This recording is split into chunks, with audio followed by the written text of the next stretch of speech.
Happiness is the gap between two moments of misery, and misery is the gap between two moments of happiness.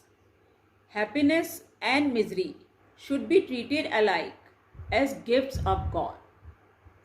हम सब जिंदगी में बहुत खुश रहना चाहते हैं, आनंदित रहना चाहते हैं, हर क्षण हर पल मुस्कुराना चाहते हैं, गुनगुनाना चाहते हैं, पर हम इसके लिए कई बार बहुत अनुचित पैमाना तय कर लेते हैं।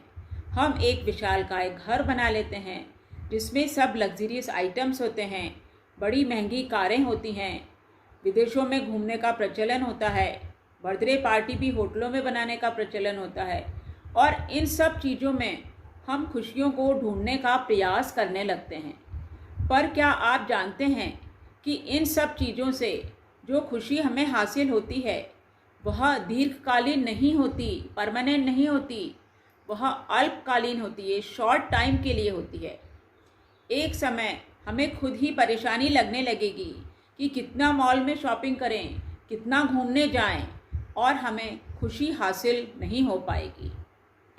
दूसरों के दुखों में, दूसरे के परेशानियों में हिस्सेदार बनो, उनके दुखों को साझा करो, तब आपको असली खुशी मिलेगी। बच्चों, आपके पास बहुत चॉकलेट्स होते हैं, बहुत टॉयज़ होते हैं, बहुत गिफ्ट्स होती हैं। अगर आप उससे अकेला खेलोगे, अकेले खाओगे, तो आप एंजॉय नहीं कर पाओगे। सबके साथ शेयर करोगे, मिल बांट कर यूज़ करोगे, तो आपको असली खुशी मिलेगी। आपकी मम्मी यदि बहुत टेस्टी खाना बनाती है, डिलीशियस खाना बनाती है, खाने में बहुत वैरायटी है, यदि आप अकेले बैठ के खाओगे तो उसको इतना एंजॉय नहीं कर पाओगे जितना अपने सारे फैमिली मेम्बर्स के साथ, ज़रूरतमंद लोगों के साथ मिल बांट कर खाएंगे, तो आप उसे एंजॉय कर पाएंगे, उसमें अलग ही स्वाद आ जाएगा। तो हमेशा दूसरों के साथ मिल बांट कर चीज़ों को यूज़ करिए, मिल बांट कर खाइए, खुशियाँ बांटिए। हमें अपने जीवन को बहुत ही साधारण तरीके से जीना चाहिए। Simple living and high thinking, यह हमारा मोटो होना चाहिए। और इसके लिए ज़रूरी है सेल्फ सेटिस्फैक्शन, आत्मसंतुष्टि। एक साधारण सी, छोटी सी, कम चीज़ों में भी हमें आत्मसंतुष्टि करनी होगी, उसमें हमें खुशी ढूंढनी होगी, खुश रहने की आदत डालनी होगी, तभी हमें सच्चा आनंद मिल पाएगा। बच्चों, मैं आपसे एक बात और कहना चाहती हूँ कि हमें कभी भी अपने मन में दूसरों के प्रति जेलेसी की, ईर्ष्या की भावना नहीं रखना चाहिए। जब आप स्कूल जाते हैं तो किसी बच्चे के पास यदि बहुत बड़ी पेंसिल है, लाल पेंसिल है, अच्छा लंच बॉक्स है, अच्छी बॉटल है, अच्छा बैग है, तो आपको लगता है अरे मेरे पास तो छोटी सी ही पेंसिल है, मेरी तो बॉटल भी सुंदर नहीं है, तो आपको ईर्ष्या होने लगती है, जेलेसी होने लगती है। पर यह भावना कभी भी मन में मत रखिए। जो साधारण सी छोटी सी भी पेंसिल है उसमें खुश रहने की आदत डालिए। दूसरा बच्चा तो अपनी बर्थडे होटल में मनाता है, उसका तो बहुत लग्जरियस बड़ा घर है, मेरा तो साधारण सा है। यह भावना मन में मत लाइए। अपने साधारण सी चीज़ों में भी खुश रहिए। क्या आप जानते हैं कि छोटी सी साधारण सी चीज़ आपके पेरेंट्स ने आपको दी है तो वह बहुत बहुमूल्य होती है, बहुत कीमती होती है। क्यों? क्योंकि उसमें अपनापन होता है, प्यार होता है, और इसी प्यार और अपनेपन से असली खुशी, असली आनंद हमें मिल पाता है। खुश रहने का कोई पैमाना नहीं होता है, यह हमारी मानसिक स्थिति होती है, हमारी मेंटल स्टेटस होता है। हम साधारण सी छोटी सी चीज़ में भी खुश रह सकते हैं। ज़रूरी नहीं है कि हमारे पास महंगी ही चीज़ें हों। यदि हम बगीचे में जाते हैं, गार्डन में आप घूमने जाते हैं, हरियाली देखते हैं, फूलों को देखते हैं, तो आप खुश हो जाते हैं, आनंदित हो जाते हैं, खेलते हैं, नाचते हैं, गाते हैं। ज़रूरी नहीं है कि फूलों को और हरियालियों को देखने के लिए आपको हिल स्टेशन ही जाना पड़े।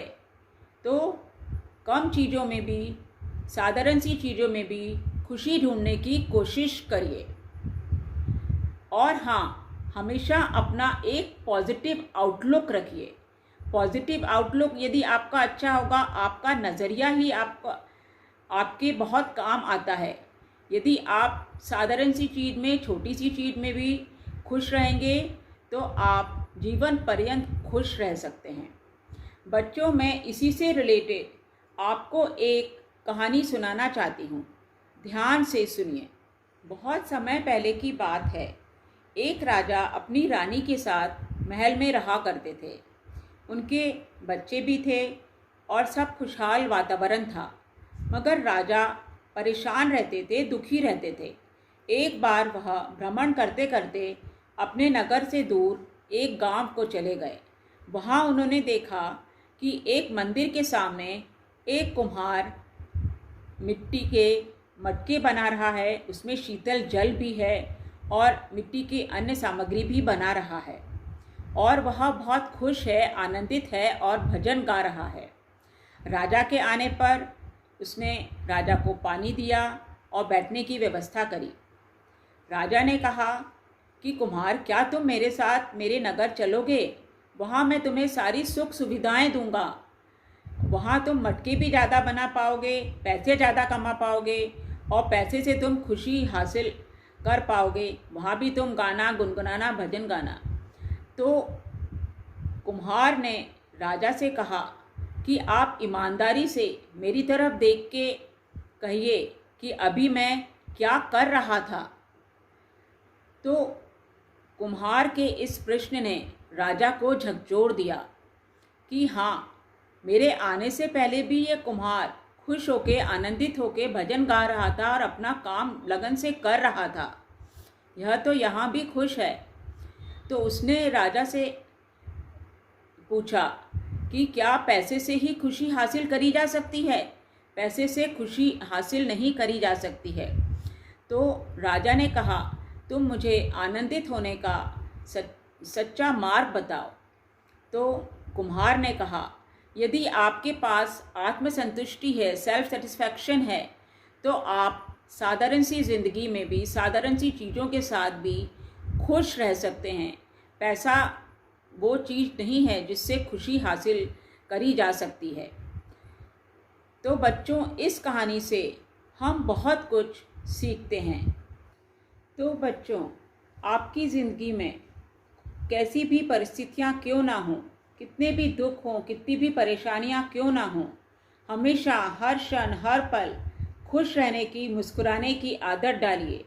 Always keep smiling and laugh as much as you can.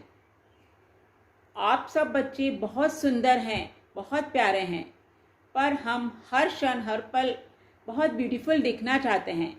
पर क्या आप जानते हैं, there is no cosmetic for beauty than happiness itself, and there is no personal charm so great as charm of cheerful temperament. आप सब हमेशा सबसे दोस्ती कायम करने की कोशिश करिए। Take time to be friendly, it is the road to happiness. Take time to laugh, it is the music of soul, because real happiness lies within you। आप सबके पास एक बहुत प्यारा सा छोटा सा दिल है। यदि उसमें प्यार ही प्यार भरा होगा तो आपके पास हमेशा खुशियाँ आएंगी, ब्लेसिंग्स आएंगी, गुड विशेस आएंगी और आपको खूब प्यार मिलेगा। जो कुछ आपके पास है उसे मिल बांट कर ज़िंदगी जीने की कला सीखिए। दूसरों के दुखों को साझा करिए तो आप हमेशा आनंदित रह सकते हैं, खुश रह सकते हैं। Always try to cultivate 3 things in life: sympathy, cheerful temperament and satisfaction. तो आप हमेशा खुश रहिए, स्वस्थ रहिए। मिलती हूँ फिर अगले ब्लॉग में कुछ और अच्छी प्रेरणादायक बातों के साथ। यदि आपको यह ब्लॉग पसंद आया है तो इसे लाइक करिए, शेयर करिए, सब्सक्राइब करिए। और हाँ, कमेंट भी ज़रूर करिए। नमस्ते, थैंक्स।